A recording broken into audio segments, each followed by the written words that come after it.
Baik, Assalamualaikum warahmatullahi wabarakatuh. Bismillahirrahmanirrahim. Alhamdulillahirabbil alamin wassalatu wassalamu ala asyrofil anbiya wal mursalin wa ala alihi washabbihi ajmain. Amma ba'du. Yang terhormat guru kita, ayah kita yang terhandsome, Aribillah Ustaz bin Abdul Latif, dan para sahabat yang berbahagia sudah berkenan meluangkan waktu untuk thalabul ilmi bersama dan hadir dalam acara seminar kali ini. Marilah kita panjatkan syukur kepada Allah Subhanahu wa taala yang telah memberikan nikmat hingga kita bisa berkumpul hari ini. Tak lupa salam serta salawat kita lantunkan untuk junjungan kita Nabi Muhammad SAW. Baik, sebelum kita mulai, mohon izin saya moderator, nama saya Bayu Teguh Prakoso, dan di ujung sana di host ada Bang Yasin yang insya Allah akan menemani sahabat semuanya sepanjang hari ini. Baik, sebelum kita mulai, izinkan saya untuk menyampaikan susunan acara dan aturan-aturan yang mohon untuk bisa diikuti dengan baik, terutama untuk sahabat-sahabat yang baru yang mungkin belum pernah mengikuti acara seminar serupa.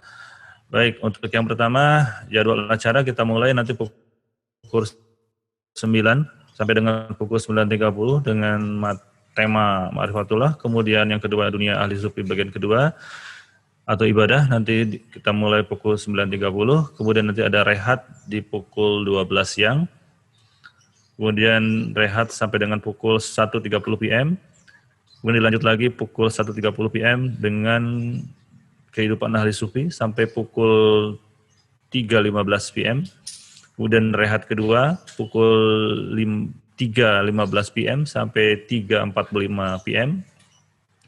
Kemudian dilanjutkan dengan bagian keempat, start mulai 3.40 PM sampai 4.45 PM. Kemudian mungkin nanti akan ada supa syariah dan pertanyaan-pertanyaan yang kita start pukul 4.45 PM. Dan kita berakhir nanti pukul 5.30 PM.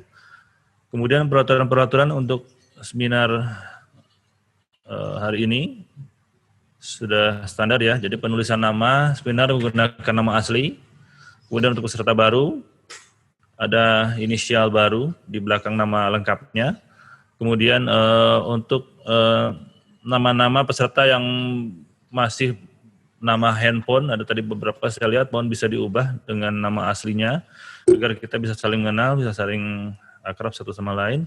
Kemudian peserta tidak diperkenankan untuk menyebarluaskan link ini di luar komunitas kita. Kemudian berpakaian rapi selama berada di depan kamera.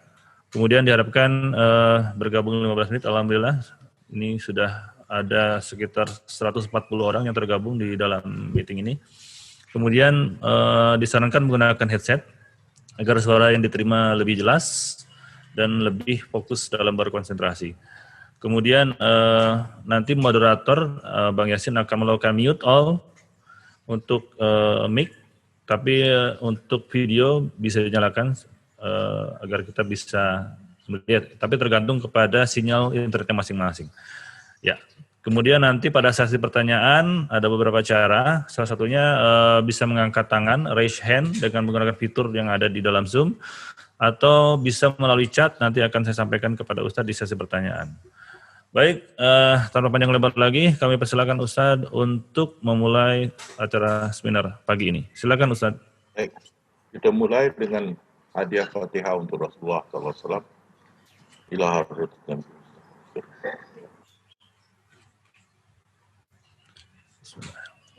Fatihah.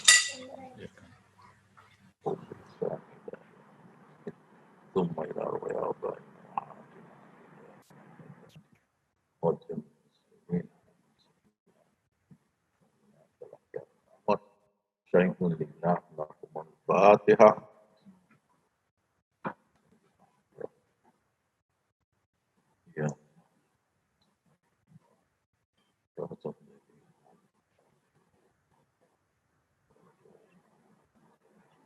Bismillahirrahmanirrahim. Alhamdulillah rabbil alamin. Wassalatu wassalamu ala asyrafil anbiya wal mursalin sayyidina Muhammad. Assalamualaikum warahmatullahi wabarakatuh. Waalaikumsalam warahmatullahi wabarakatuh. Syarahan kita hari ini atau seminar ialah berkenaan dunia ahli sufi. Dunia ahli sufi ini adalah orang-orang yang mengaji tentang ilmu tasawuf yang di mana di dalamnya mereka mempelajari tentang ketuhanan. Ini yang ditekankan oleh Imam Ghazali, ilmu mukasyafah, ilmu kebatin. Maka ahli sufi ini yang kalian sudah berada di dalamnya atau ahli-ahli baru yang mau menceburi dalam dunia ahli sufi. Ahli sufi ini dia lain daripada ahli syariah. Lain. Tidak sama. Ahli syariah lebih kepada zahir. Kita lebih kepada batin. Tidak sama. Dalam dunia yang makin pesat maju, dalam negeri-negeri yang sudah membina, developed country, membina, first world country. Maka dalam negeri-negeri ini termasuk Singapura, sudah disedari penyakit mental makin menjadi, bertambah, sakit mental bertambah dalam negeri-negara yang sudah membangun the first world country, termasuk Singapura. Maka banyak ikhtiar dibuat untuk menangani gejala ini. Tapi nampaknya tidak berhasil. Kenapa ini berlaku? Kerana tak ada imbangan di antara pencapaian dunia dengan kepuasan dari segi dunia kebatinan. Dunia kebatinannya kosong. Dunia zahir yang penuh dengan nikmat dunia. Jadi kosong, batinnya kosong. Jadi manusia menjadi penasaran dan sukar untuk hidup dalam dunia ini kalau tak seimbang. Itu pasal kita umat Muhammad, kita adalah umat pertengahan. Itu pasal doa kita, Rabbana atina fid dunya hasanah wa fil akhirati hasanah wa qina adzaban. Dua-dua imbang. Kita mengejar sangat keduniaan. Kita punya kebatinan kosong itu mendatangkan tekanan, kemurungan, seperti hidup dalam dunia kosong.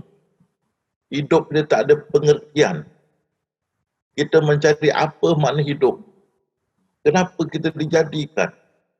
Mana dia Tuhan? Bagaimana nak cari Tuhan? Bagaimana nak berjumpa Tuhan? Di mana dia sekarang? Kenapa tak dengar berita? Ini perkara-perkara yang timbul di masyarakat barat. Timbul di masyarakat barat. Mana dia Tuhan? Kalau dia yang zahir, mana dia? Saya nampak batu, kayu, pokok, manusia, haiwan. Mana dia? Dia kata dia yang zahir, dapat aku yang zahir. Mana dia? Dikatakan mana kamu memandang, di situ aku ada. Mana dia? Maha besar, maha luas, maha tinggi. Mana dia? Maka di dunia barat, mereka kepercayaan pada Tuhan sudah tak ada. Maka bertambahlah atheist, bertambahlah free thinker dan sebagainya. Membelakangi agama di dunia barat. dan bertanya pula, kenapa Tuhan suka menyeksa, turunkan tsunami, gempa bumi, macam-macam balak membunuh berjuta-juta manusia. Adakah dia gemar untuk menyeksa? Ini perkara akan timbul dalam masyarakat kita akan datang. Bila manusia anak cucu kita menjadi lebih terpelajar, soalan-soalan ini akan timbul. Dan ini syariah tidak bisa menjawab. Tidak bisa. Karena itu, Allah yang zahir susah dikenal. Jadi kita, ahli-ahli sufi, kitalah perlu turun ke padang dan bantu mereka. Itu pasal awaluddin ma'rifatullah.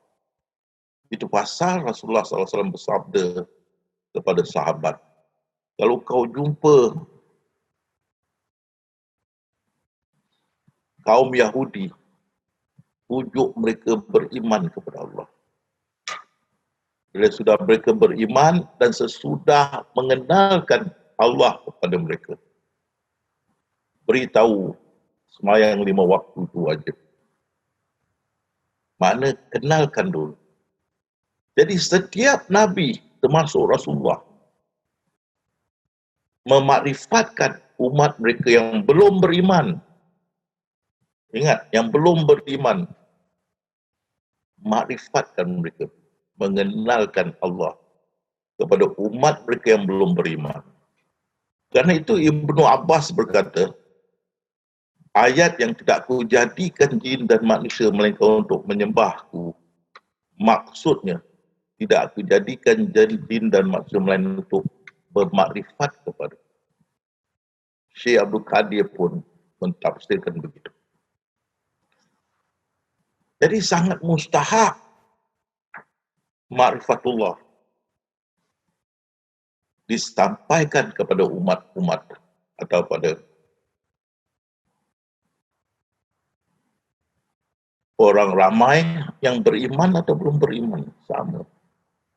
Rasulullah SAW bila dia memarifatkan sahabat-sahabat, maka keimanan mereka, impak itu keimanan mereka sangat tinggi. Habis dipecahkan semua tong-tong arak yang mahal-mahal kerana sudah jadi haram.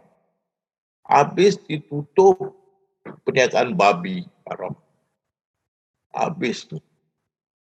Maka banyaklah pengorbanan mereka sehingga Rasulullah berkata sebaik-baik umat adalah zamanku. Zaman selepas mereka. Zaman selepas mereka. Tapi kita mesti ingat, mereka belum beriman. Jadi jangan memperkatakan makrifat ni untuk orang yang sangat tinggi dia beribadah, merepek. Ahli sufi punya ibadah biasa seperti taraf ahli syariah, ulama besar ni yang betul-betul tekun ibadah, itulah ahli sufi punya ibadah seharian. Tinggi. Dan kita buat tak ada soal pahala syurga, tak pernah cakap. Tidak pernah cakap dosa ke, pahala ke, neraka ke, tak pernah. Kita buat ni malam bersengkang mata beribadah, siang kita berpuasa, sentiasa dalam zikrullah, kerana lillahi ta'ala, untuk Allah, mendekatkan diri kepada Allah, itu saja. Dan ahli sufi, dia rida. Apa juga ketentuan Allah, dia rida. Itulah Islam. Dia rida. Apa pun inna lillahi wa inna ilaihi raji'un. Terima. Tidak ada sungutan-rungutan tadi. Tapi malam bersengkang mata, siang berpuasa, sentiasa zikrullah. Sahabat Rasulullah Harithah begitu. Dia rasa seolah-olah boleh melihat arasy Allah. Maka disampaikan kepada Rasulullah SAW, kata, Arista, kau sudah mengenal keimanan. Istiqamah. Istiqamah. Inilah ahli sufi. Kuat kesungguhan beribadah. Walaupun yang sunat, ibadah yang sunat pun diambil berat. Namun tak pernah dari mulut mereka mengejarkan pahala syurga, mau elakkan dosa, ataupun mau elakkan neraka, atau mencari pahala. Semua dia buat lillahi ta'ala, dan dia khawatir amalan dia tidak mencukup. Itu sentiasa. Dia khawatir amalannya ditolak oleh Allah. Yang dia khawatir. Dan selalu berlinang air mata. Kerana berada di hadrat ilahi. Kerana Syah Waliullah berkata, orang-orang yang ahli sufi yang sudah bermakrifat, mereka dalam peringkat ihsan, seolah-olah melihat Allah dan tahu Allah melihat. Jadi sentiasa dalam gegaran kerana terasa berdiri atau duduk atau baring ya di depan hadrat ilahi.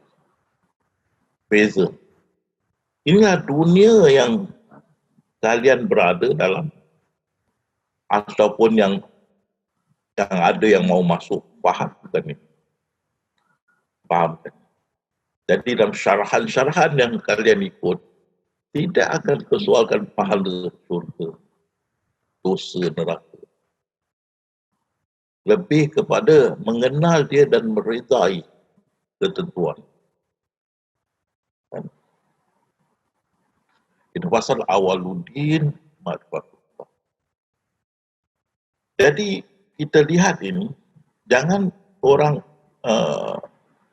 mendustakan kita bahawa ma'rifatullah hanya pada orang yang tinggi ibadah dia, meripik. Semua nabi-nabi memakrifatkan umat mereka yang belum beriman. Dan di dalam alam azali, Allah Subhanahu Wa Taala memakrifatkan kita sebelum kita dilahir, memakrifatkan jiwa kita sebelum kita dilahir. Dan bila kita dilahirkan, baru kita dalam zaman Rasulullah SAW berjumpa agama Islam. Kerana dalam zaman Rasulullah, agama diberi nama, iaitu agama Islam yang diridai di sisi Allah. Jadi ma'rifatullah ni, seperti Imam Ghazali berkata, sangat senang difahami. Sangat bukan susah. Dan kita sudah memakrifatkan, walaupun budak umur 9 tahun, 10 tahun, mereka faham. Untuk apa makna makrifat? Makrifat makna kita melihat sesuatu kewujudan, tapi mesti bersandarkan ilmu. Tak ada ilmu, tidak perlu. Mesti mau bersandarkan ilmu. Itu yang dalam At-Takasur, surah At-Takasur Allah berfirman, dengan ilmu yang yakin, kata Rabbun al-Jahid, mana neraka Jahannam pun kamu boleh melihat. Lepas tu, kamu akan melihat dengan ainul yakin, dengan pandangan yang yakin. Jadi mesti ada ilmu yang yakin, dan baru kita melihat dengan mata hati yang yakin. Seperti saya beri tunjuk. Ini kalian lihat sapu tangan saya. Ya, ini sapu tangan. Saya taruh dalam genggaman saya, enggak dilihat. Tapi kamu udah ada ilmu, dalam tangan saya ada sapu tangan.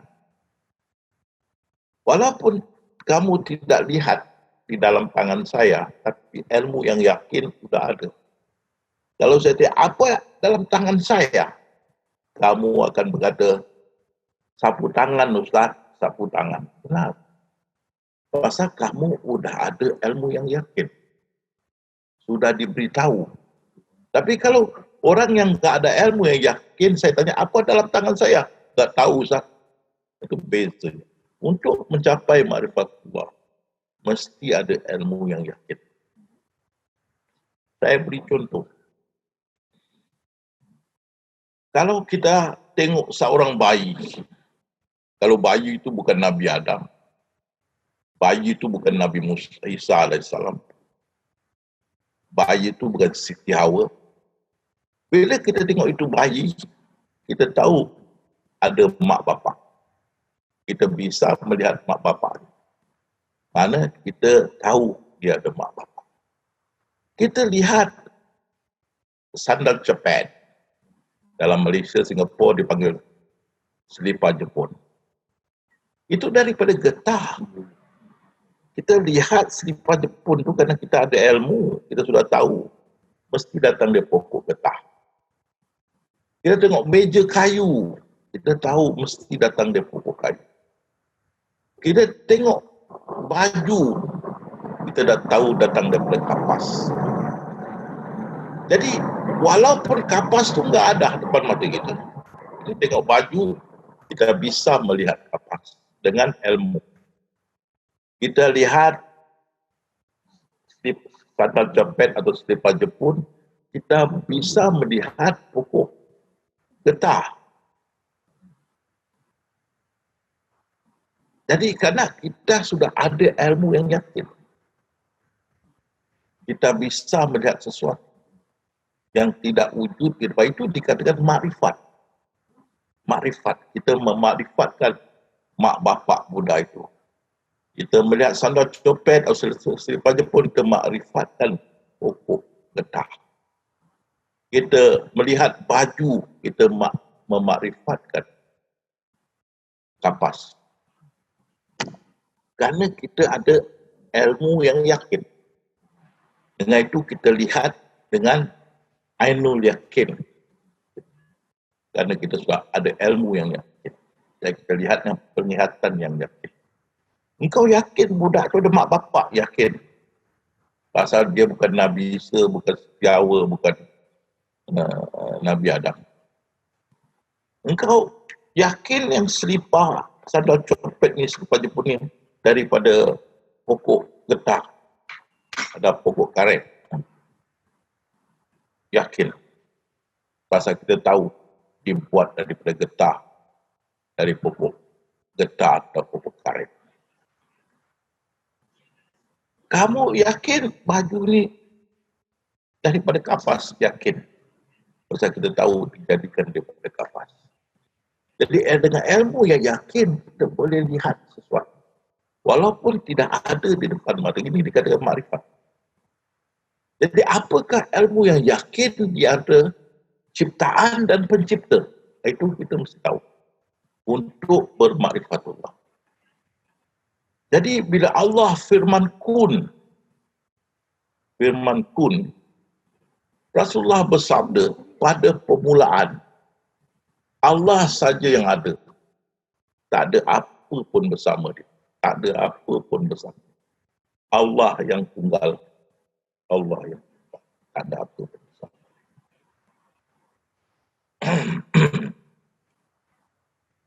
Dan juga Profesor Ramadan berkata, tak ada apa yang mendahului Allah SWT. Walaupun kekosongan.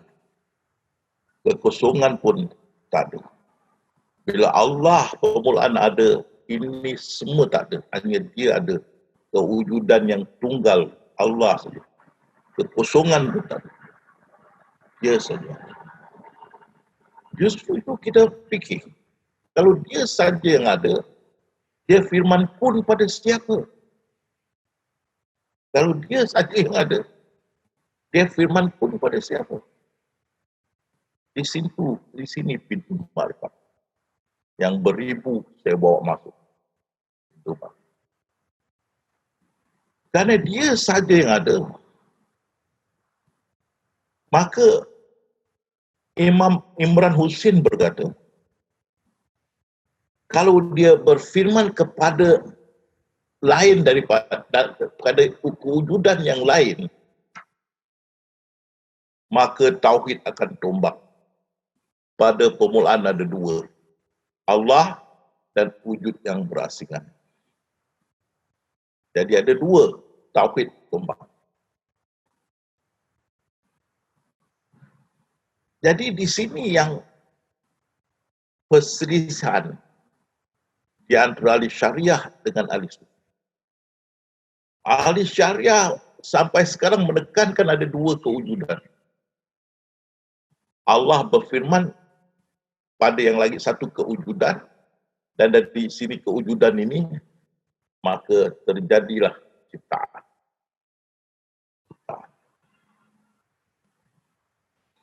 Jadi Allah dengan pencipta itu berasingan.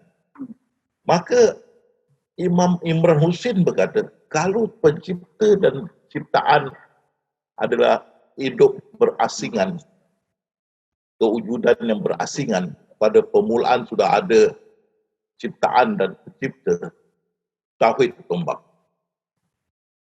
Pasal permulaan mesti tunggal.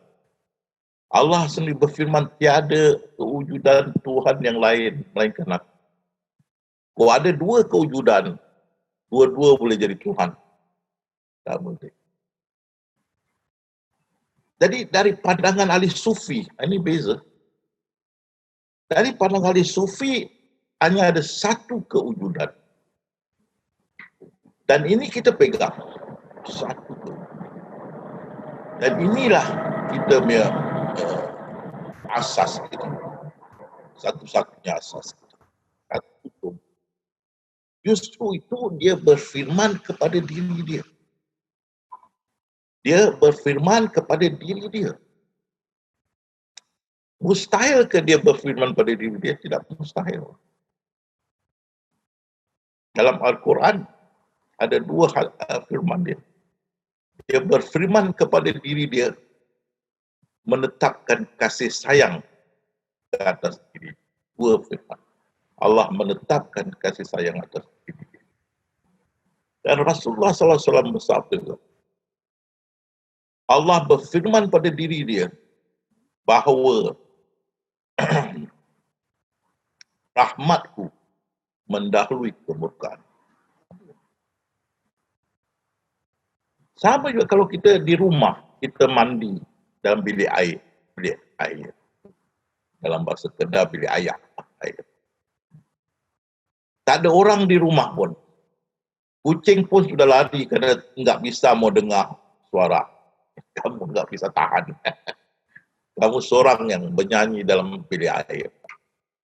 Kamu nyanyi untuk siapa? Untuk diri kamu. Enggak ada orang lain. Jadi Allah berfirman kepada diri dia, kun kepada diri. Di sini timbul tiga fahaman.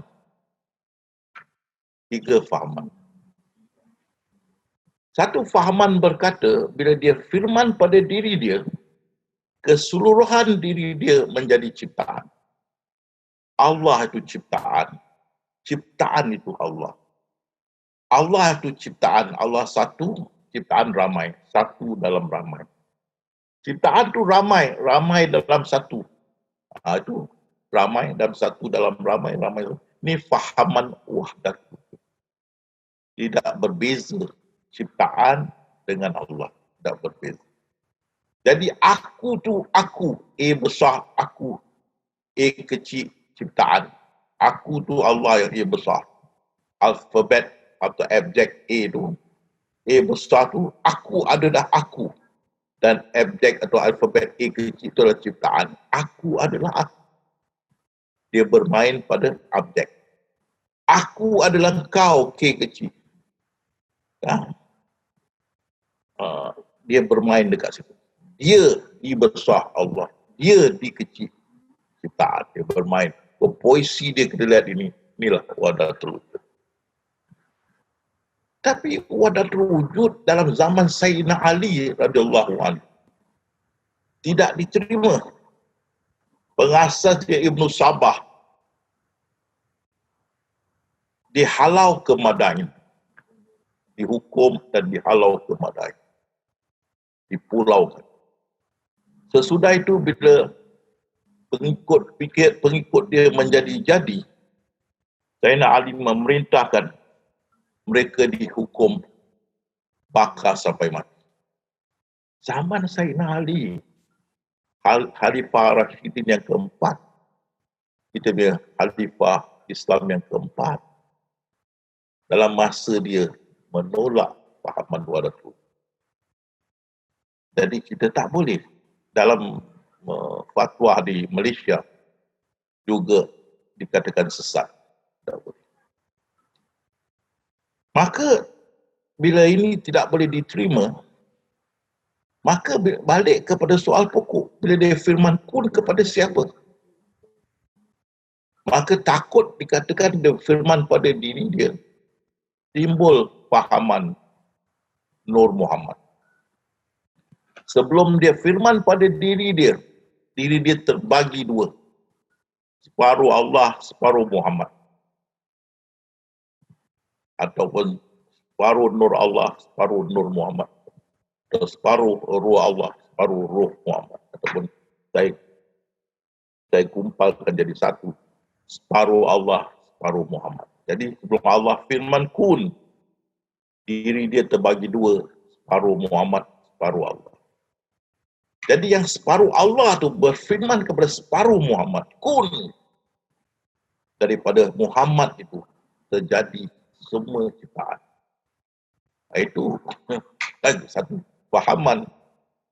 Dan fahaman ni sampai membawa kepada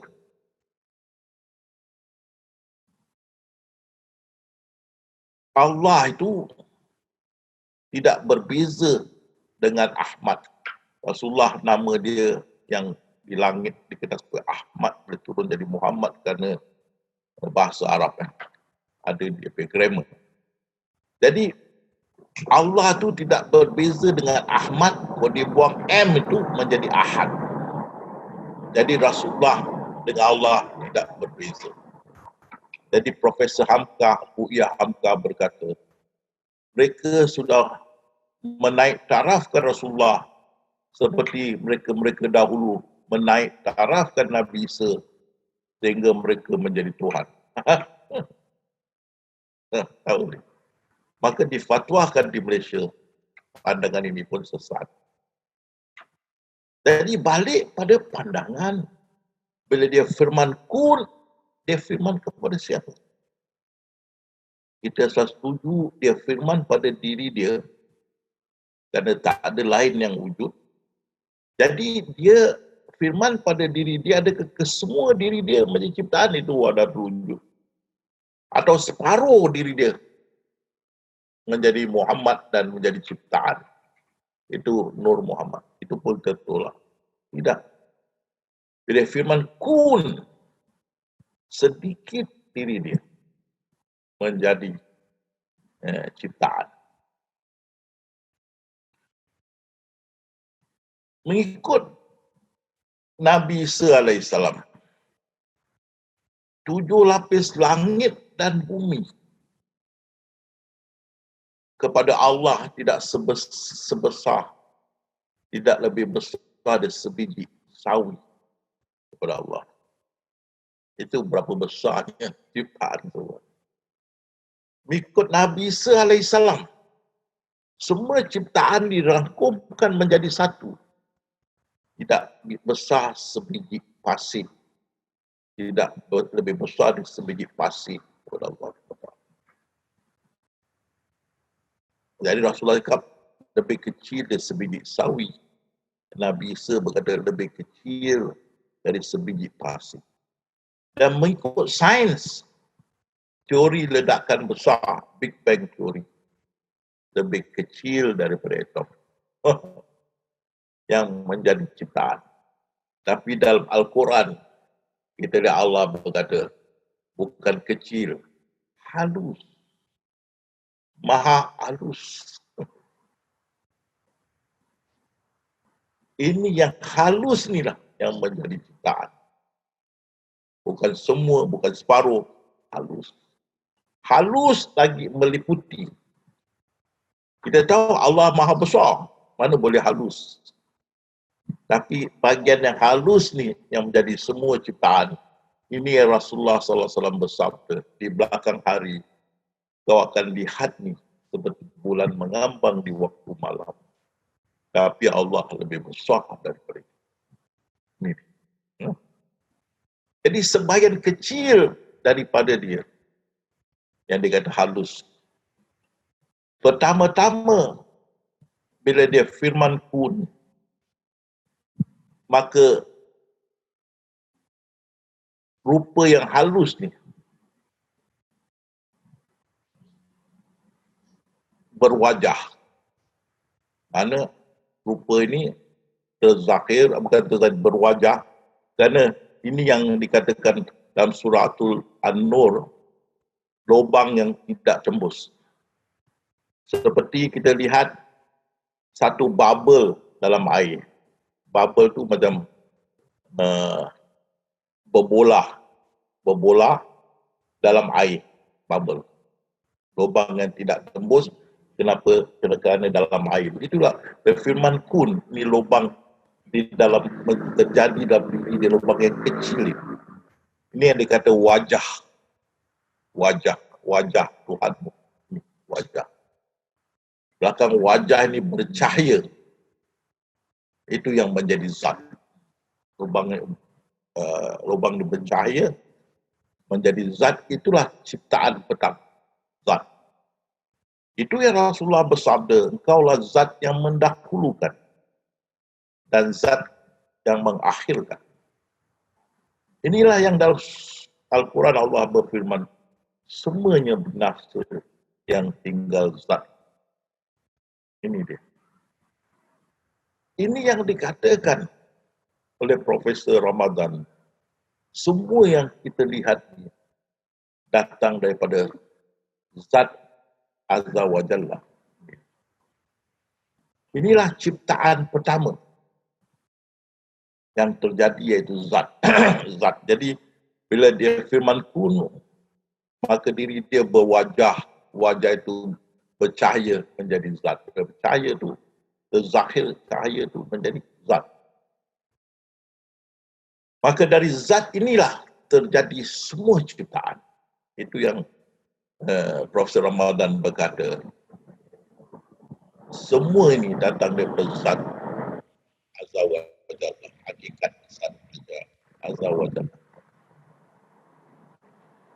Jadi kita lihat zat ini terzahir daripada yang halus, yang maha halus. Dan ciptaan terzahir daripada zat. Jadi zat inilah yang Profesor Ramadan berkata, semua ciptaan datang daripada hakikat Azza wa Jalla. Hakikat zat Azza wa Jalla. Dan ciptaan mengikut Profesor Ahad Daud terzahir atau manifestasi daripada zat. Jadi ciptaan datang daripada zat, zat datang daripada yang maha halus. Yang maha halus adalah sebahagian daripada Allah Ta'ala. Tidak bercerai. Ingat ni susunan. Yang ciptaan ini terzahir daripada zat. Dan zat terzahir daripada yang halus. Yang maha halus adalah sebahagian daripada Allah. Susunannya begitu. Seperti kita tengok nasi datang daripada beras. Beras datang dari padi, di pokok padi. Seperti kita lihat juga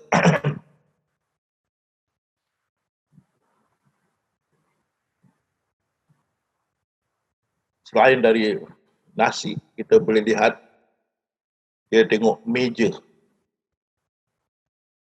Meja datang daripada pokok. Daripada dahan pokok. daripada kayu. Sorry. Meja itu datang daripada kayu. Kayu itu datang daripada dahan pokok yang ada di pokok.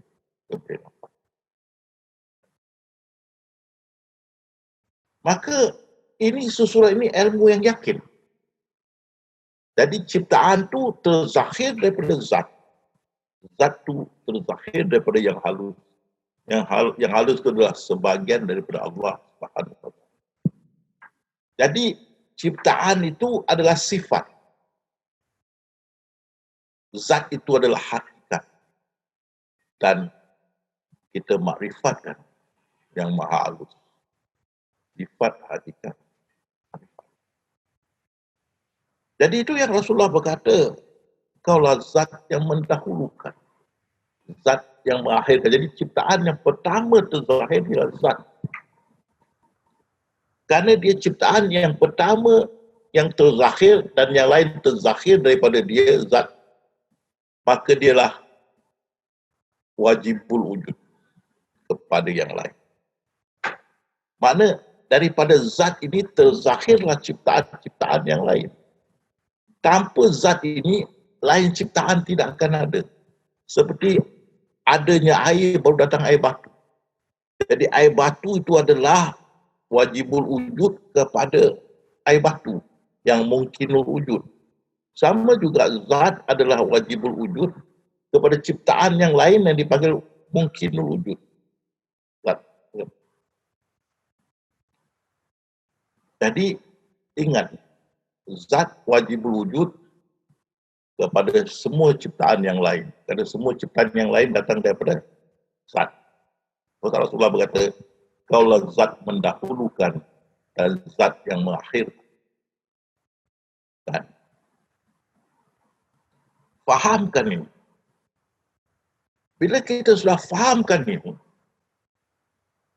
bila kita lihat ciptaan, semua ciptaan mungkin wujud, maka kita tahu di sebalik ciptaan itu, di semua ciptaan, di sebalik semua ciptaan ini, termasuk ruang dan masa, mesti ada zat. Kerana zat itulah unsur, zat itulah wajibul wujud untuk semua yang lain. Tak ada zat, tidak ada yang lain. Ada zatlah wajibul wujud, seperti mesti ada air, baru datang ais atau air batu. Atau tidak ada. Jadi bila kita tengok ciptaan, kita tahu mesti ada zat di sebaliknya, kerana tanpa zat tidak akan wujud ciptaan ini. Kalau ciptaan ini terzahir daripada zat, mesti ada zat, walaupun ruang dan masa.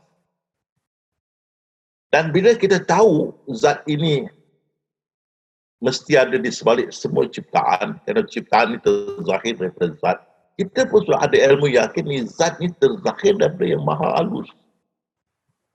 Jadi di sebalik zat ini ada yang maha halus. Dan yang maha halus inilah sebahagian daripada Allah Subhanahu Wa Taala. Jadi kalau kita tengok nasi, kita boleh terus nampak pokok padi. Begitulah kita nampak ciptaan. Kita boleh terus kepada yang maha halus. Sebahagian daripada Allah Subhanahu Wa Taala adalah. Jadi kita dalam bermakrifatkan. Kerana di sebalik zat itu adalah yang maha halus.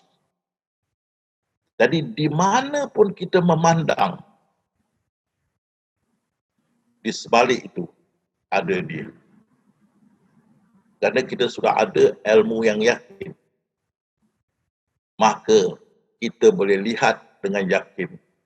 Mata hati kita melihat, menampak ciptaan, nampaklah yang maha halus sebagian daripada Allah SWT. Ini yang dikatakan makrifat. Bila kita sudah faham ni, kalau padi itu di atas pokok padi, tentu apa pun berkenaan dengan pokok, dengan padi itu, pokok padi tahu. Seperti juga kita tengok pokok, ada apple, ada daun, ada dahan dan sebagainya. Di mana pun kita sentuh, pokok tu tahu. Pasal sebahagian daripada dia. Yang maha halus tu sebahagian daripada Allah. Jadi dia melihat menerusi zat. Zat yang meliputi semua. Dia melihat. Itu pasal dia mengawasi, mendengar, melihat, mengetahui. Tidak satu helai daun jatuh dalam kegelapan, melainkan dia tahu. Dia tahu juga isi hati kita. Karena dia juga, zat itu juga meliputi diri kita. Di mana kau mandang, di situ aku ada. Kerana di situ ada zat dan di sebalik itu yang maha halus. Yang maha halus sebahagian daripada Allah, seperti satu pokok. Apple tu sebahagian dia pokok. Daun tu sebahagian dia pokok. Dahan tu sebahagian dia pokok. Di mana kamu sentuh, pokok tu tahu. Kerana dia sebahagian dia pokok. Jadi yang maha halus sebahagian daripada Allah. Di sebalik itu dia memerhati, mendengar, mengawasi. Itu yang kita terduduk. Kita pusing, Allahu Akbar. Baru sekarang aku tahu. Itu yang kita bergegar. Nangis. Tidak dapat lari daripada itu. Di mana kamu mandang? Di sebalik bilik itu kamu tengok dinding-dinding. Itu ciptaan. Di sebalik dinding itu zat.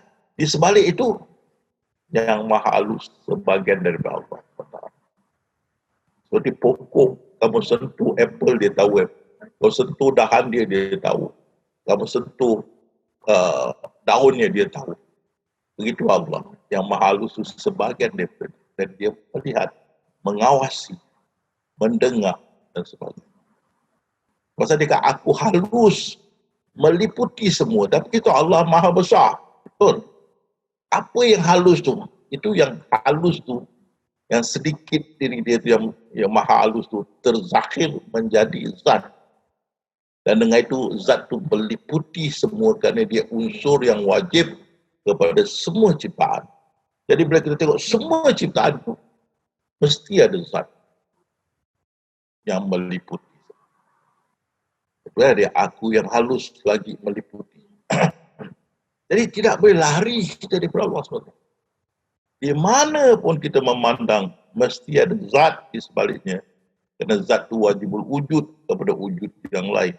Dan di sebalik zat itu adalah yang maha halus. Maha halus itu sebagian daripada Allah SWT.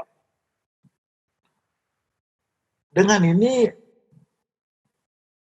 Allah berfirman dalam Al-Quran, mata kamu sudah tajam. Hijab yang menghijab mata kamu aku angkat hari ini. Dan mata kamu sudah tajam. Ini yang bezakan orang yang tidak bermakrifat. Bukan ahli sufi. Dan ahli sufi yang sudah makrifat.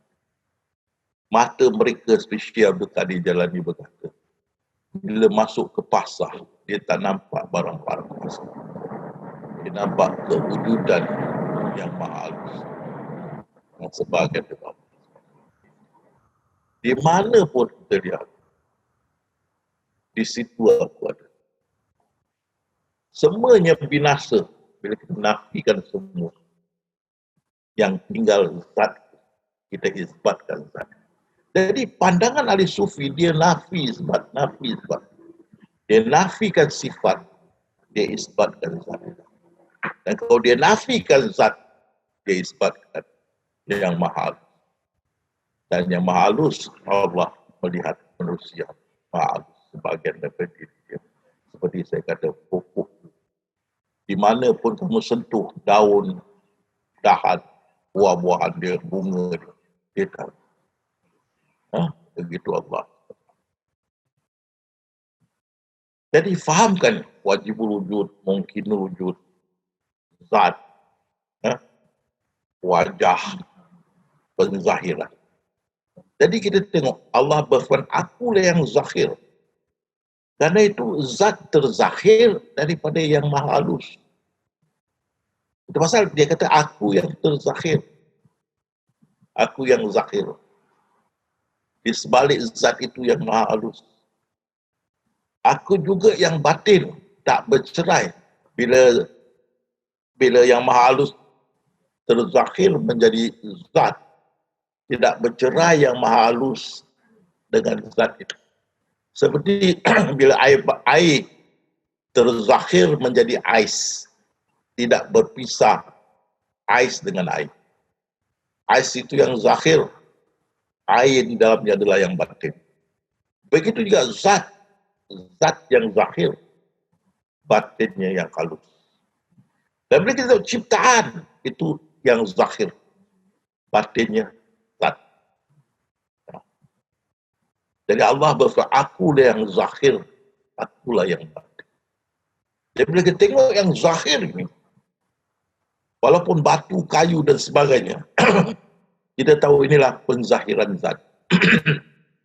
Zat yang batin. Dan kita tahu zat itu terzahir daripada yang maha. Pasal dia kata, aku yang zahir, aku yang batin. Di sebalik zat adalah yang maha halus. Jadi bila zat itu binasa, balik menjadi sebahagian daripada yang maha halus. Seperti bila ais itu atau air batu cair, kembali menjadi air. Jadi di sini kita mesti fahamkan. Dia zahir dan dia juga yang batin. Dan dia juga yang awal. Kerana zat terzahir daripada yang halus. Yang halus itu yang awal. Dan bila semuanya binasa kembali balik menjadi yang halus, dia juga yang akhir seperti ais atau air batu.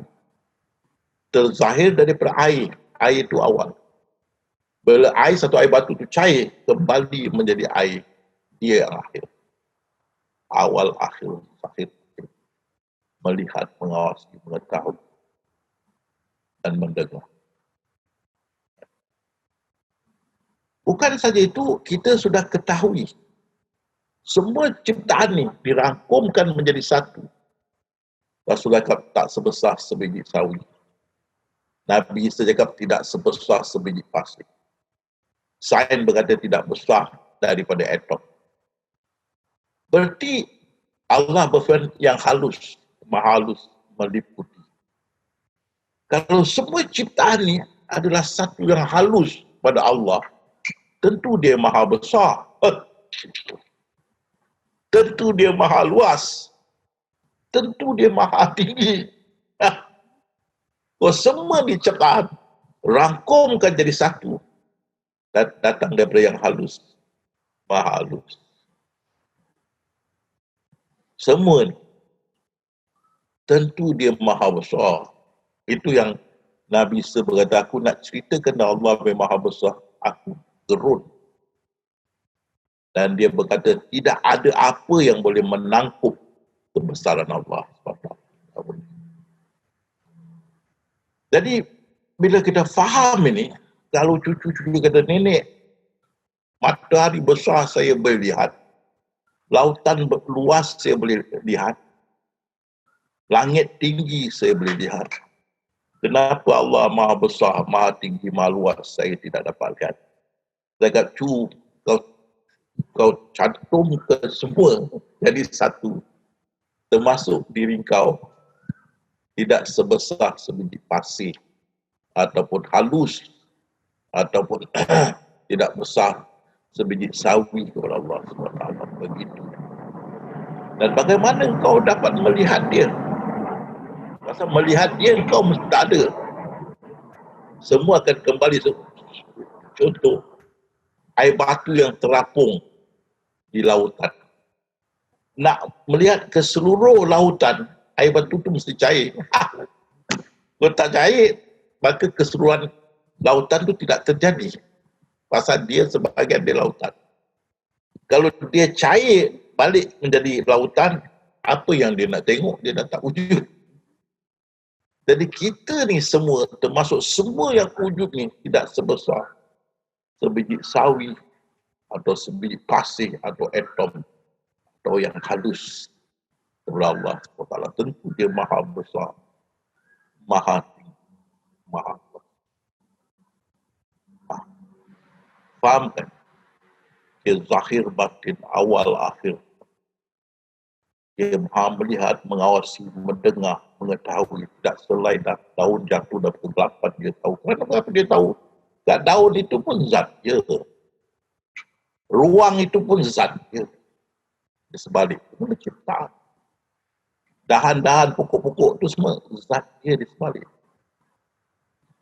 Itu pasal dia berfirman, bukan kau yang membunuh Muhammad. Rasulullah panah.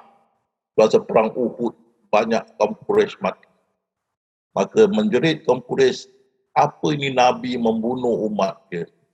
Maka gerun Rasulullah dengar ini. Sehingga turun firman Allah, bukan kau yang membunuh yang Muhammad, yang membunuh adalah aku. Kenapa kita Rasulullah yang panah, yang bunuh? Kenapa Allah berkata dia yang membunuh? Kerana di sebalik Muhammad itu adalah zat. Muhammad hanyalah manifestasi. Bila kita kata manifestasi, dia seakan-akan bayangan. Bila kita kata manifestasi, seolah-olah tidak wujud. Saya beri contoh. You tengok botol plastik. Plastik itu betul. Botol itu manifestasi. Mana botol itu tidak wujud. Yang wujud plastik, 100% plastik. Tengok meja kayu. Kayu itu wujud. Meja tak wujud. Meja manifestasi atau rupa kayu. Kita kata cawan. Cawan itu tidak wujud. Yang wujud gelas, kaca. Kalau kita empaskan, mana dia cawan? Kaca. Jadi manifestasi atau penzahiran itu adalah seperti fata morgana yang tidak wujud. Satu, kalau sains berkata hologram, bayangan, lukisan. Pasal Allah berfirman, bukan kau yang membunuh Muhammad, yang membunuh aku. Muhammad itu sifat, di sebaliknya zat. Kan? Dan di sebalik zat itu yang maha halus. Jadi penzahiran itu tidak ada kewujudan. Yang wujud itu adalah di sebalik. Okay. Jadi di sini fahamkan. Jadi bila kita sudah fahamkan ini, baru kita boleh faham tentang mukjizat. Bagaimana Nabi Isa boleh hidupkan orang yang mati berapa hari. Bangunlah kamu Lazarus dengan izin Allah. Bangun si Lazarus di dalam 4-5 hari mati. Mati dan 4 hari boleh bangun hidup. Bagaimana dia boleh hidup? Kerana ada zat di sebaliknya. Begitu kita tengok Allah berfirman kepada kaum Yahudi yang pergi tangkap ikan di laut. Jadilah kamu kera. Semua Yahudi yang turun serta merta menjadi kera. Bagaimana manusia yang berbilangan umur secara otomatis menjadi kera? Ada zat di sebalik semua manusia. Begitu juga Nabi Salih alaihissalam. Dia keluarkan unta besar hidup daripada batu yang besar. Bagaimana unta boleh ada dalam batu? Kerana unta boleh terjadi dalam batu, kerana dalam batu itu pun zat dia. Jadi tak ada masalah. Di mana pun kamu memandang, di situ aku ada. Jadi orang, kenal diri, kenal Allah. Kita boleh cabut janggut kita. Kenal janggut pun kenal Allah. Macam mana boleh kenal janggut selain boleh kenal Allah? Di sebalik janggut itu ada zat. payah kenal diri, kena tarik kena Allah kan. Tarik satu rambut, kena rambut ni selai pun kena Allah. Macam mana boleh kenal? Di sebalik diri pun zat, di sebalik janggut pun zat, di sebalik rambut ini pun zat. Di mana kamu memandang, di situ aku ada. Walaupun di rambut yang selai. Jadi orang kau meripik, kita boleh kasih dia sebiji. Tak payah kenal diri. Kenal nyamuk pun kenal Allah. Kenal janggut pun kenal Allah. Dia ingat kita main-main. Tak, kita serius. Kita tahu apa yang kita katakan.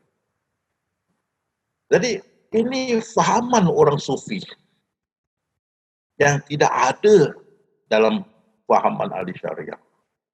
Kerana orang sufi, bila dia melihat ayat-ayat Al-Quran yang mengandungi pintu makrifat, dia nampak pintu makrifat.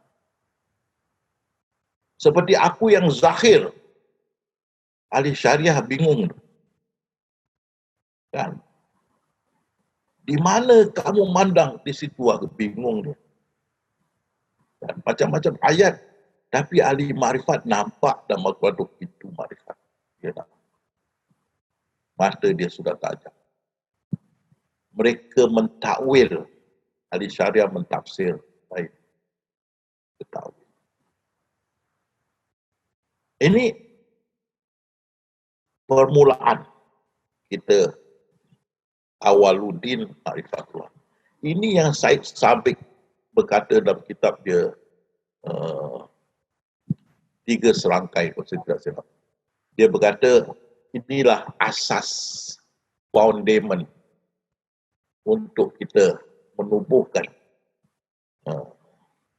kerohanian. Asas ma'rifatullah ni asas. Kita hanya kenal sifat-sifat dia. Sifat-sifat Allah, maha besar, maha tinggi, maha luas, mendengar, mengawasi, mengetahui. Di mana kau memandang, di situ aku ada, aku yang zahir, aku yang batin, aku awal, akhir. Tidak sertai daun jatuh, melainkan aku tahu. Aku meliputi, aku yang halus dan sebagainya. Ini kita tahu sifat-sifat. Ini asas. InsyaAllah kita akan bersambung di mana kita kenal af'al dia. Ini lebih tinggi. Ma'rifatnya asas. Af'al dia kerana timbul soalan kalau dia maha pengasih, maha penyayang, kenapa turunkan tsunami? Berjuta orang mati. Kenapa ada perang pertama, perang kedua, berjuta mati. Apa dia maha pengasih, maha penyayang? Kalau semua dah ditetapkan, maka kalau Rasulullah kata mereka lahir ditetapkan kafir, hidup kafir, mati kafir, neraka. Mana keadilan dia? Ini ditimbulkan oleh masyarakat barat. Kalian mesti ingat saya sudah masuk medan antarabangsa. Dan ini soalan-soalan yang sudah ditimbulkan begitu lama yang syariah tidak bisa menjawab. Alhamdulillah saya masuk, dapat kita urai. Ini orang-orang barat, dia tidak, orang punya, dia no holding bars. Maksudnya dia tak ada apa sopan santun, dia hentak. Dia hentam, mana dia Tuhan. Kenapa dia zalim? Kenapa dia anyai orang? Kenapa tak ada sifat kasih sayang? Ini kita mesti faham af'al dia. Ma'rifatullah tak boleh jawab. Ma'rifatullah dikenal sifat-sifat Allah, bukan af'al. InsyaAllah nanti kita akan bersambung petang ini. Jadi kita tengok pada kita punya notah. Tasawuf itu, Imam Ghazali mengatakan tuntutan yang menyampaikan kita kepada mengenal Tuhan dengan sebenar-benar makrifat. Ilmu mukasyafah, ilmu batin. Maka terangkatlah tutup yang menutupi sehingga jelaslah kenyataan kebenaran Allah pada semuanya itu. Maknanya, di mana kamu memandang, di situ aku ada. Dengan sejelas-jelasnya, laksana mata memandang yang tidak diragukan. Kita lihat ciptaan, kita nampak zat. Kita nampak zat, kita nampak yang maha halus di sebaliknya dengan mata hati kita, dengan ainul yakin.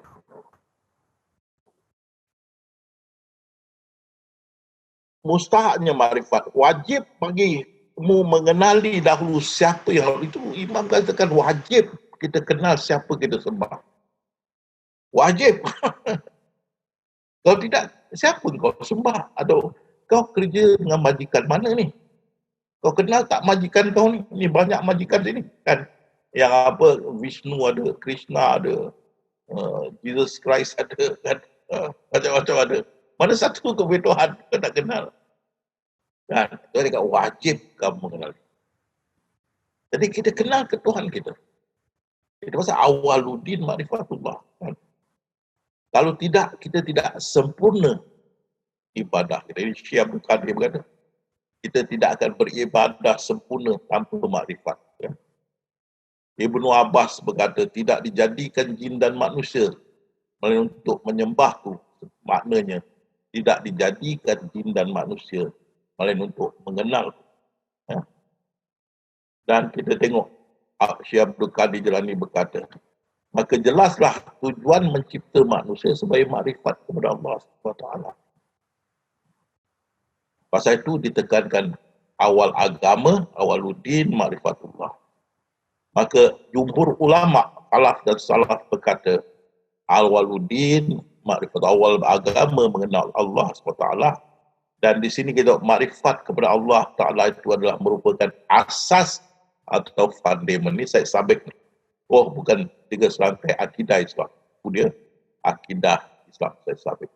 Ma'rifatullah hanya asas. Foundation, di atasnya didirikanlah segala kehidupan rohanian.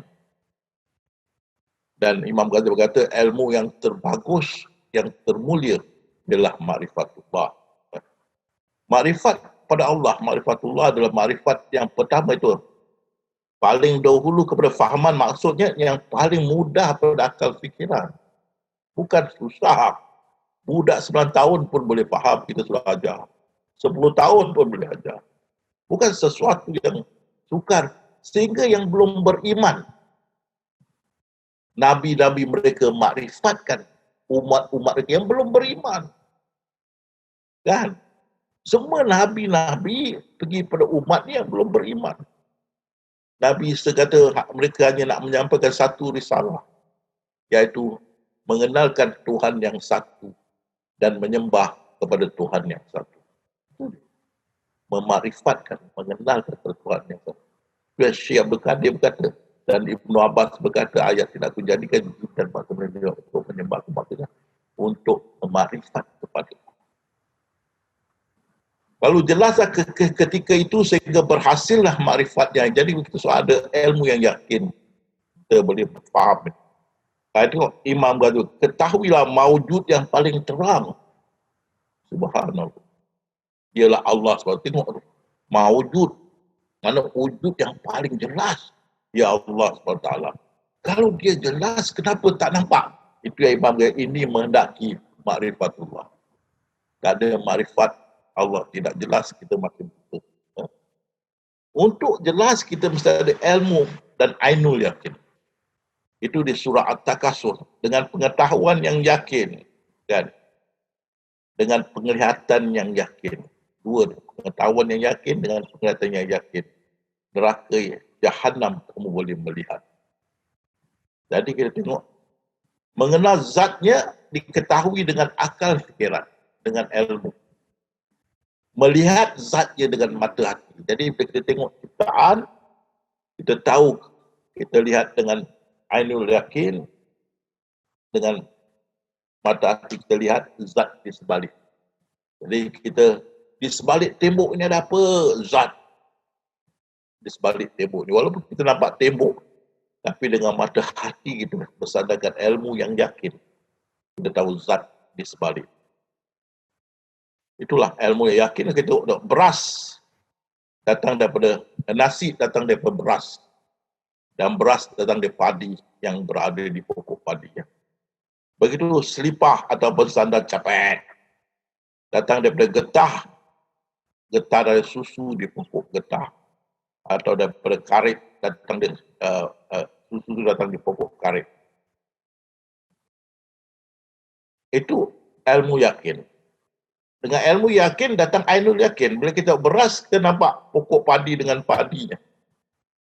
Kita lihat tipa Jepun atau sandal cepit, kita lihat pokok getah dengan susunya. Jadi dari sudut marifatullah, ilmu yakin ya, pertama yang wujud ialah Allah. Dia tak ada permulaan, tak ada berakhir. Dan pada permulaan dia saja yang ada. Dia saja yang ada. Maka dia firman jadilah. Maka jadilah ciptaan. Kepada siapa? Ini yang Imam Imran Husin berkata, soalan ini masih janggal dan sangat rumit dan susah. Kerana apakah hubungan di antara pencipta dan ciptaan? Adakah pencipta dan ciptaan wujud berasingan? Kalau ini benar yang meruntuhkan tauhid, dan ada sesuatu yang wujud selain daripada Allah SWT. Di sini menjadi masalah besar dengan syariah. Dia masih berkeras sampai sekarang ada dua wujud, bukan satu wujud. Lalu dia hanya mengatakan kepadanya, pada dirinya sendiri, jadilah. Pasal dia kata inna lillahi wa inna ilaihi raji'un, daripada Allah kepada Allah kita menjadi firman kepada diri daripada dia dan kepada dia kita kembali. Jadi bila Allah firman pun, maka berwajah timbul satu wajah timbul. Inilah dan tetap kekal wajah Tuhanmu yang mempunyai kebesaran dan kemuliaan seperti sebuah lubang yang tidak tembus. Inilah yang halus. Wajah itu yang dikatakan halus. Lepas tu wajah tu bercahaya. Nampak tu? Itu menjadi zat zahir, menjadi zat bercahaya. Menjadi zat Allah lah cahaya langit dan bumi. Abu Razin berkata, ya Rasulullah, belakang hari kita boleh lihat Allah. Maka Rasulullah berkata, boleh seperti bulan purnama di waktu malam. Tetapi hanya kecil saja. Allah lebih mulia dan lebih besar daripada itu. Itu dia zat akhirnya kita lihat. Bukan Allah lebih besar daripada itu. Tiap-tiap sesuatu pasti binasa. Melainkan zat. Hanya zat. Itu Rasulullah berkata, kaulah zat yang mendahulukan. Dan zat yang mengakhirkan. Ini semua hadis sahih. Kalau daif saya beritahu. Saya jarang pakai hadis daif. Sahih. Dan ini Profesor Ramadan. Segala hakikat di alam semesta yang kita lihat dan kita saksikan, kesemuanya adalah limpahan daripada satu hakikat teragung, iaitu hakikat Zatullah Azza wa Jalla. Kalian mesti faham. Saya dapat ini ilmu tahun 1978.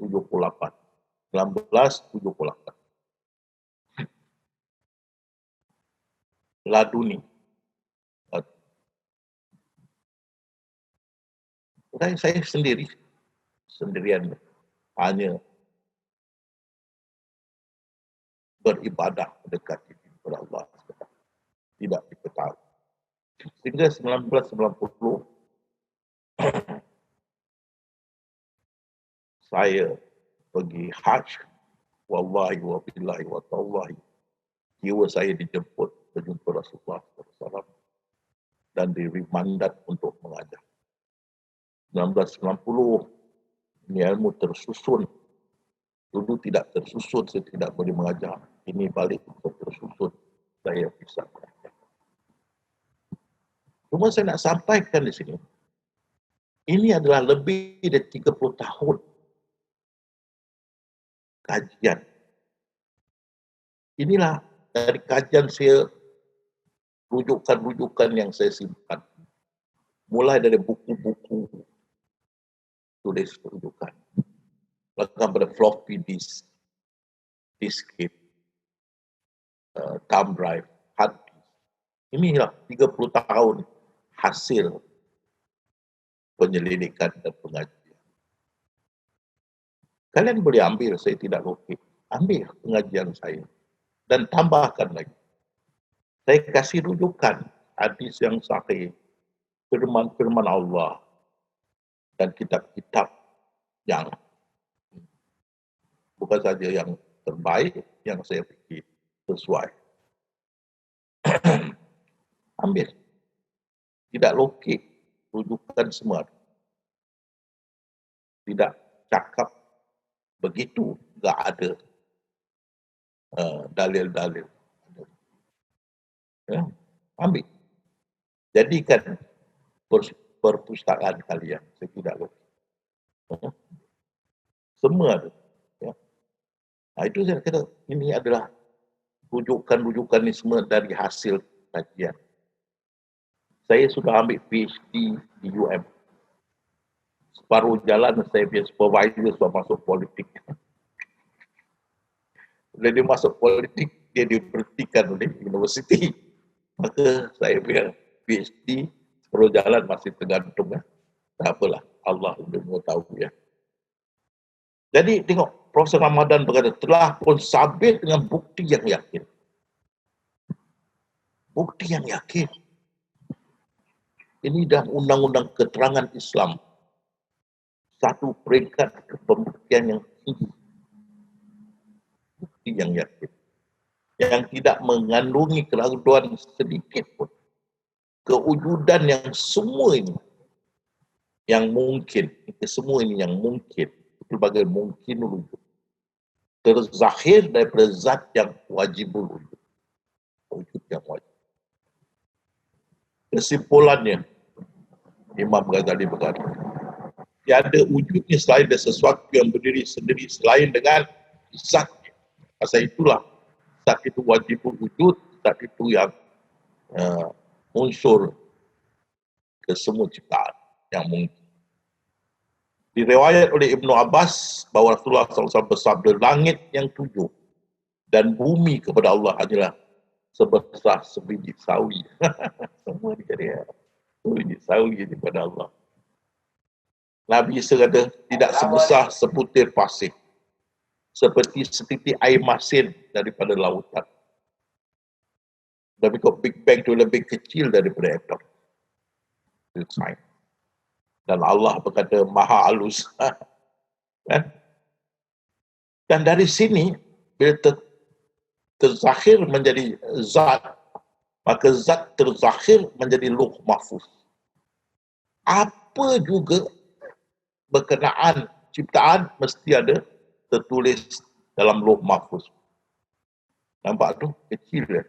Semua tentang ciptaan ada di dalamnya. Sudah tertera. Di luar bukan lauh mahfuz, di luar lauh mampus. Semua tentang ciptaan mesti ada kat dalam tu lauh mahfuz. Di luar wassalam, lauh mampus. Itu pasal apa tu lauh mahfuz? Di situlah terdapat umul kitab lauh mahfuz. Segala sesuatu kami kumpulkan dalam kitab induk, pelan induk dia yang nyata lauh mahfuz. Tidak satu pun dilupakan. Hebat Allah SWT. Sehingga rezeki, cacing-cacing dalam tanah semua sudah dibereskan dan ditulis di dalam lauh mahfuz. Walau lebih kecil dari atom sudah tertulis. Jadi dari ilmu yang yakin kita tahu ciptaan daripada zat daripada yang maha halus. Sifat, hakikat, makrifat. Kita sudah tahu. Jadi yang halus, daripada yang halus menjadi zat, daripada zat menjadi lauh mahfuz atau ciptaan. Jadi 3 peringkat. Ilmu yakin, ciptaan, sifat, terzahir daripada zat, hakikat. Hakikat terzahir daripada yang halus, maha halus, makrifat. Jadi kita nasi, beras, padi. Sifat, hakikat, makrifat. Sandal cepet atau slipper datang dari getah atau karet, datang dari pokok getah atau pokok karet.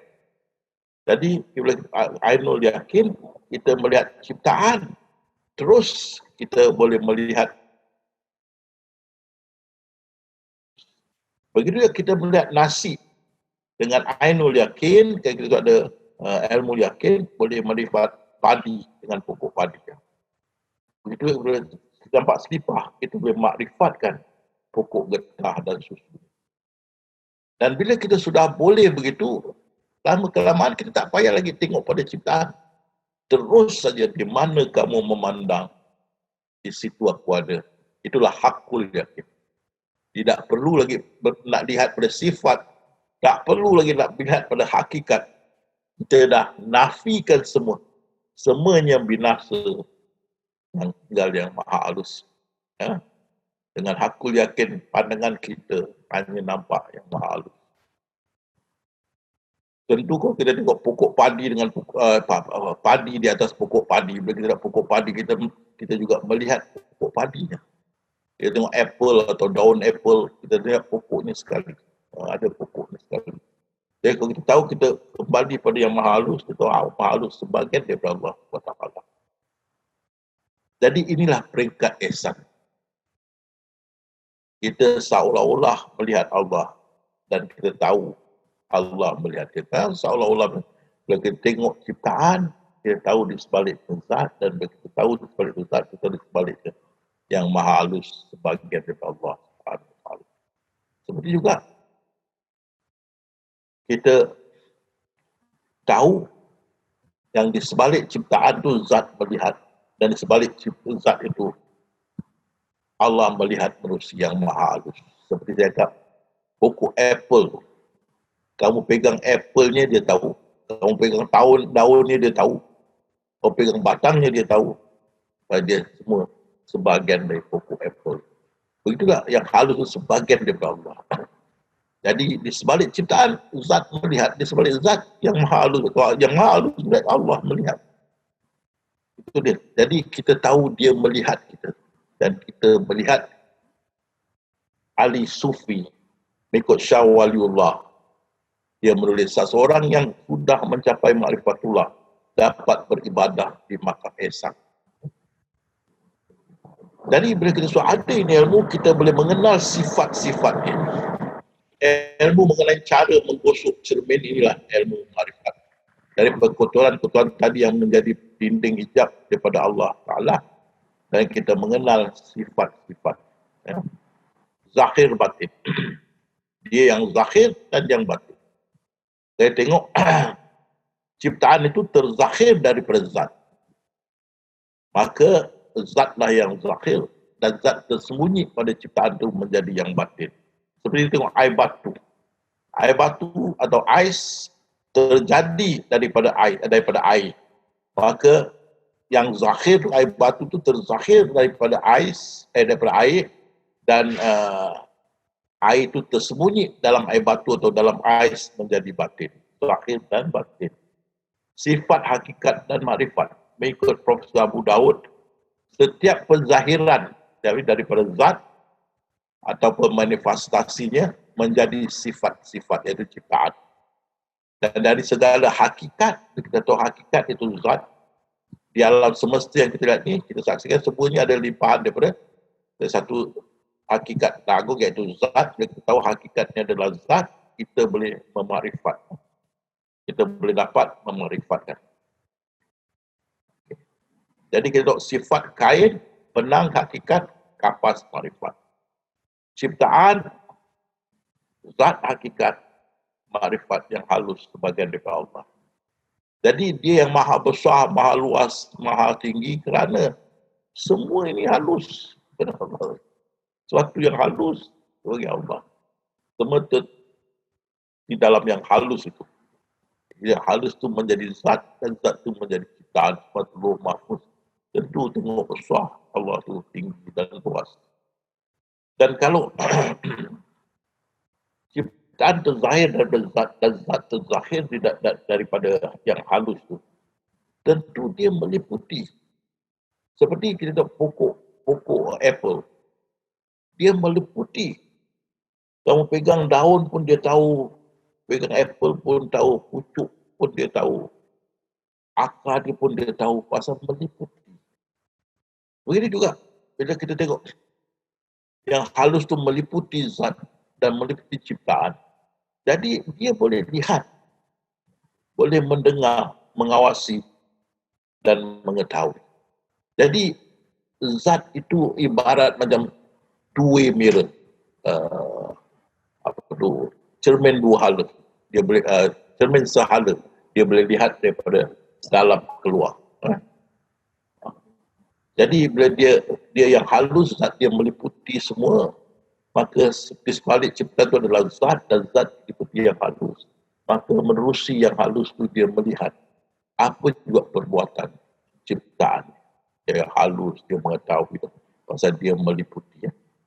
Dia halus sentiasa meliputi. Sesungguhnya dia meliputi segala sesuatu. Pokok apple dia. Dia tak pokok, dia pegang daun dia tahu. Pegang apple-nya dia tahu. Pegang dahan dia tahu pasal meliputi.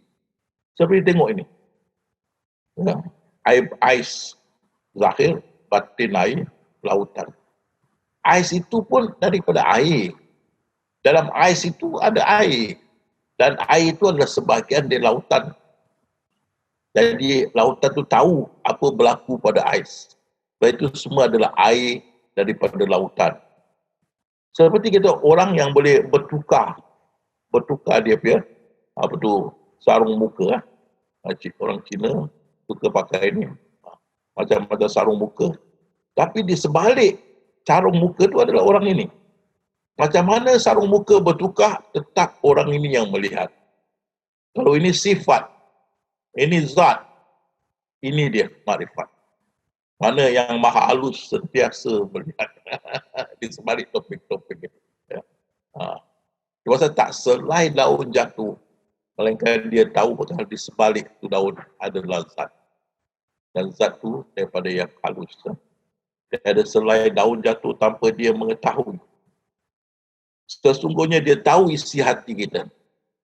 Bapak baru sampai. Ini bapak betul. Menantu cakap, bapak baru sampai. Dalam hati dia tak nak mampus, kena langgar lori. Sibuk saja datang rumah. Macam mana Allah tahu? Dia meliputi walaupun dalam diri kita. Dia tahu. Dan Allah jugalah yang memiliki timur dan barat. Ke mana saja kamu menghadap, di situ wajah dia. Di sebalik ciptaan itu zat. Di sebalik zat itu adalah yang maha halus, yang kita kata wajah. Tak boleh lari di mana kamu mandang, di situ aku ada. Jadi kita tengok, bila kita hakul yakin di mana kita memandang, kita melihat maha halus sebahagian daripada Allah SWT. Ya. Dan dia yang awal dan akhir, maksudnya belum ada apa-apa pun, dia sudah ada yang awal. Dan semua yang binasa tinggal dia. Kita tengok lautan. Belum ada air batu, sudah ada lautan. Bila lautan tu, bila air batu tu atau ais tu cair, balik menjadi lautan. Jadi lautan tu awal sebelum ada ais, dan akhir selepas ais itu binasa. Namun lautan tu tidak awal dan akhir. Begitu juga Allah. Dia tidak awal dan akhir. Tapi sebelum terjadinya ciptaan, Allah sudah ada, dia yang awal. Bila ciptaan binasa, Allah juga ada, dia yang akhir. Dia awal dan akhir. Kita tengok ciptaan daripada zat datang, ciptaan daripada ciptaan datang pada akhir, balik pada zat. Sama juga. Mukjizat. Di sini Nabi Saleh alaihissalam bagaimana dia boleh keluarkan unta dari batu yang besar. Kerana dalam batu tu ada zat. Dan kita tengok, jadilah kamu kera. Bagaimana Yahudi ni boleh jadi kera sekelip mata. Kamu tengok muka Yahudi ni dengan kera ni lebih kurang sama. Ada mirip muka. Jadilah kamu kera. Maka semua jadi kera. Macam mana bila saya jadi kera? Kerana di sebalik Yahudi itu ada zat. Begitu Nabi Musa alaihissalam, dia belah lautan. Bagaimana dia boleh belah lautan? Tengok ni. Kerana di sebalik air lautan itu adalah zat. Jadi ketuk air itu terbuka air. Dan dia dapat selamatkan. Natijah daripada ini, maka terangkatlah jelas kenyataan kebenaran Allah. Laksana mata memandang tidak diragukan. Kita lihat dengan jelas kewujudan dia di mana kamu memandang. Menunjukkan kewujudan dia yang satu. Pengenalan kepada Allah ni satu kejutan. Kejutan kepada kewujudannya atau keesannya. Ini yang kadang-kadang buat kita duduk menangis. Boleh jadi sekarang atau akan datang. Bila kita tersentak mengingat di balik apa yang kita pelajari. Seperti satu ahli silat tengah mandi, tak pakai apa-apa. Sekali dia teringat saya, dia meliputi semua dan dia melihat, menggigil. Ini impak dari ma'rifatullah. Ini impak yang kita nak cari. Dia akan membawa perubahan yang mendalam pada diri kita. Dan dia memberi satu luka yang dalam dan parutnya tinggal selama-lamanya. Ini yang kita nak impak. Yang membersihkan dan mensucikan diri kita. Jadi itu bila kita sedar bahawa dia melihat, di mana pun kita pandang, tetap di sebaliknya dia melihat. Itu yang buat kita terduduk dan menangis. Kesedaran yang hati. Imam Ahmad Rifai. Ya. Dan juga Ahmad Rifai berkata, bila Allah dah memilih seorang itu, dia nak marifatkan. Dia dah lengkapkan batin dengan cahaya marifat. Maka dia buka pintu hidayah. Dia muliakan dengan sifat kesedaran dan dikejutkan dari orang yang hidup. Itu kita tersentak. Subhanallah. Patut aku tahu. Baru kita sedar. Itu dia dikejutkan. Ya. Seperti Ibnu Qayyim berkata, sedang nyenyak, kita sedang syuk hidup. Satu pukulan atau herdikan ke hati kita. Barulah hati kita terbuka. Barulah kita sedar dengan sebenar-benar sedar seperti hamba yang mukmin. Dengan itu, kita selalu welcome to the Gembing Club. Hati kita menjadi lembut. Perwatakan kita menjadi lembut. Hilang keganasan, kepengisan, kebencian. Hilang kehuduhan hati. Hilang. Digantikan dengan sifat yang mulia. Sifat yang lembut. Sifat yang kasih sayang. Allah akan menerapkan sifat kasih sayang kepada orang-orang yang beriman. Datang. Itu yang buat kita selalu menangis. Bila nampak, sedar akan kebesaran. Bila kita sedar akan kewujudan. Bila kita sedar diri kita tidak ada satu harga diri di depan Allah SWT. Maka kita akan nangis dan kita berkata, Ya Allah, catatlah kami bersama orang-orang yang menyaksikan. Itu natijah dari marifat ini. Jadi sekarang atau perlahan kita melakukan pada diri kami. Fahaman wadat wujud itu saya kata bila firman kun ke semua diri Allah menjadi ciptaan. Jadi ciptaan itu Allah. Allah itu ciptaan. Allah berfirman kun, Allah menjadi ciptaan. Allah adalah ciptaan, ramai dalam satu dalam ramai. Jadi tidak berbeza Allah dengan ciptaan. Wadat wujud tidak membezakan kata manusia dengan Allah atau alam dengan Allah. Belakang mereka berkata bila mereka boleh zikir sampai fana. Bila fana dia jadi bakabillah. Mana dia sudah jadi kekal. Dia sudah jadi Tuhan. Kan? Dan itu kata instan yang tak sanggup memfanakan dirinya sehingga mendapat pakak dalamnya. Seperti api besi sudah menjadi api.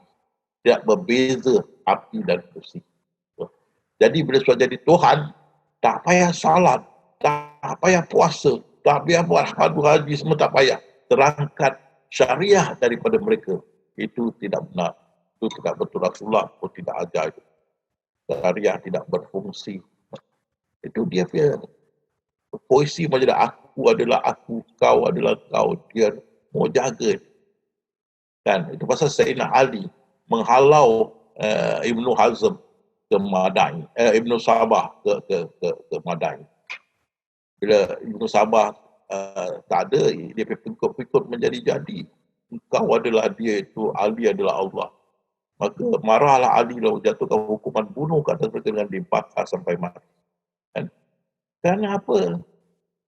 Waktu wujud ni seperti orang buta, pegang ekor gajah, kata ini gajah. Pegang telinga gajah, ini gajah. dan ada pegang dia gajah belalai, ini gajah. Gajah pedak alamak aku jotos mereka baru tahu. Sebab Allah tidak beri kita sujud kepada bulan dan bintang. Tanah kecil saja. Dia ekor gajah, belalai gajah. Kalau ciptaan tidak besar dari segi pasih kepada Tuhan, bagaimana Tuhan itu sebesar manusia hanya segumpal tanah liat di atas bumi. Bisa ada sebab. Karena itu dikatakan, difatwakan di Malaysia sudah pahaman yang sesat. Dan Nur Muhammad timbul pula. Sebelum Allah berfirman pun, separuh diri Allah, separuh Muhammad. Jadi, ciptaan terjadi dia sebagian daripada yang Muhammad itu. Jadi Allah, separuh diri Allah jadi Muhammad.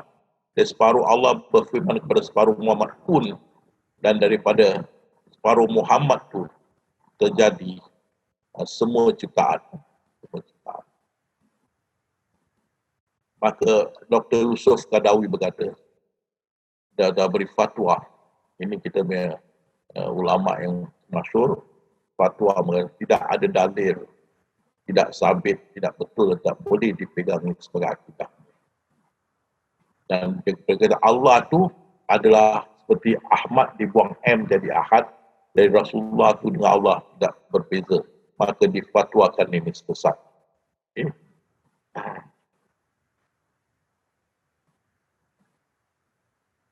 Tidakkah kau tahu, ini Nabi Isa berkata, Allah menciptakan semua dengan hanya satu kata kun. Dan semua manusia diciptakan daripada lumpur. Kalau begitu, bagaimana manusia boleh jadi Tuhan? Bagaimana Allah menyerupai manusia? Sesungguhnya kamu telah tertipu oleh syaitan. Jadi, di sini kita berhenti. InsyaAllah kita jumpa lagi selepas break. Balik kepada Bayu. Ya, terima kasih Ustadz. Demikianlah tadi Ma'rifatullah 1. Dan saat ini kita akan berehat sejenak sekitar 15 menit. Setelah itu dilanjutkan dengan Ma'rifatullah 2. Ya, dipersilakan untuk berehat sejenak. Silakan.